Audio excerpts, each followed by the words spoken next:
from Donald Trump, which he has given to Fox and Friends on a phone, so we cannot show the statement, Rakshita, but what has the president, American president said? You know, Abhishek, he was asked, what do you think is next for the Venezuelan people, to which he said that we'll be very much involved and we want to bring liberty for the people. I just quote him entirely.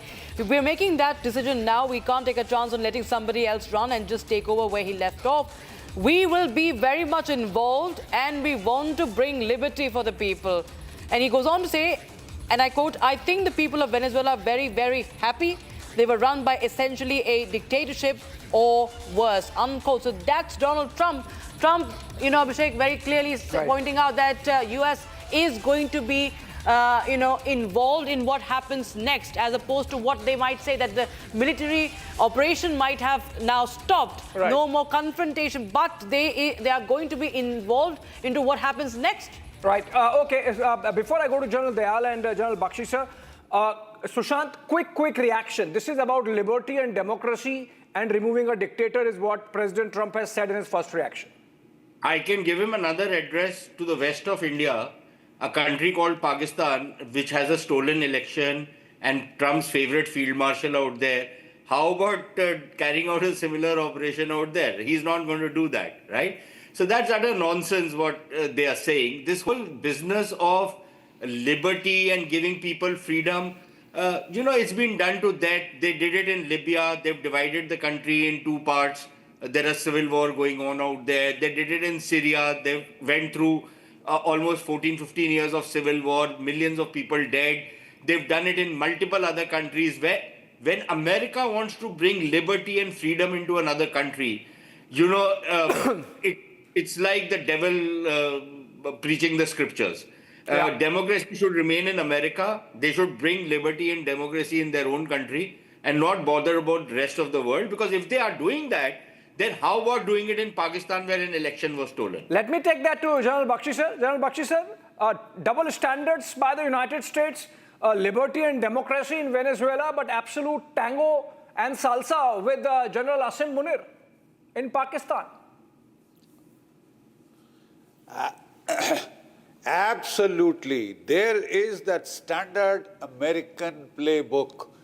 When they wanted Saddam Hussein's oil, they wanted to grab Iraqi oil, they put out the familiar playbook that he was making weapons of mass destruction.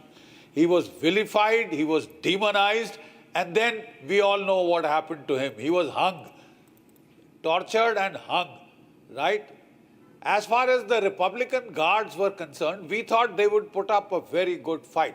The CIA simply paid massive bribes to the corps commanders and divisional commanders of the Republican guards, and they melted away without a fight, right? Even today morning, what happened? What happened today morning? Let's just go over the military events, right? The USS Carrier Battle Group, led by the Gerald Ford Aircraft Carrier Battle Group, they launched a series of land attack cruise missile Tomahawks from their cruisers. 3 additional cruisers were there, and from the nuclear submarine which was there, they launched a barrage of these Tomahawk cruise missiles onto Caracas airfield and 4 military bases, right? Then a cyber attack was launched on Caracas and the electrical grid was knocked out, right? Venezuela has S-300s, which are missiles which failed in Pakistan, but they were deployed. We were even told, there were some media reports that they were S-400s. But the Americans carried out SEAD. They had been preparing for this operation. The Americans always choose weak targets. Libya, Afghanistan, Iraq, Venezuela. Let's see them doing it to military peer group countries like Russia or China and in their own backyard, right? Let's see them do it. They won't. And even here, I'm just posing a rhetorical question.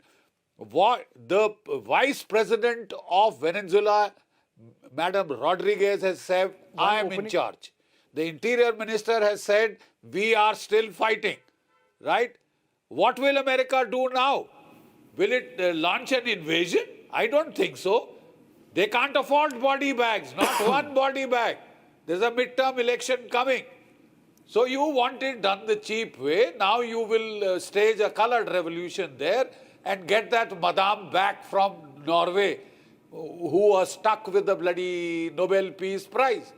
She becomes democratic. Even as Muhammad Yunus, parachuted from Washington, is a Democrat. Which bloody election has he won? Zilch. Zilch election. He is trying to stop any election from taking place by just creating anarchy and chaos. And as Sushant just told you, if you are so anti-dictators, what the hell are you doing in Pakistan? They stole an election, that military cabal. You know, Imran Khan is popular. He didn't want to give basis to the Americans, off with his head. 17 years of jail, right?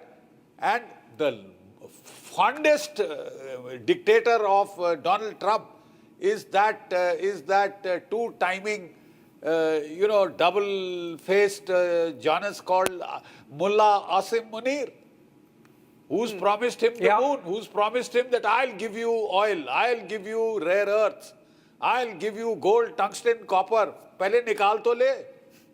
Yeah. पहले निकाल तो ले वहां से. And even if you get it, will the Baluch insurgents let you take it out? Right. Yeah. In fact, so this is hogwash. This is, I think, going beyond a particular level. At this rate, our prime ministers and presidents should stop going to the UN in New York. right. What is to stop this rogue nation from arresting them? Yeah, absolutely. Putting them behind the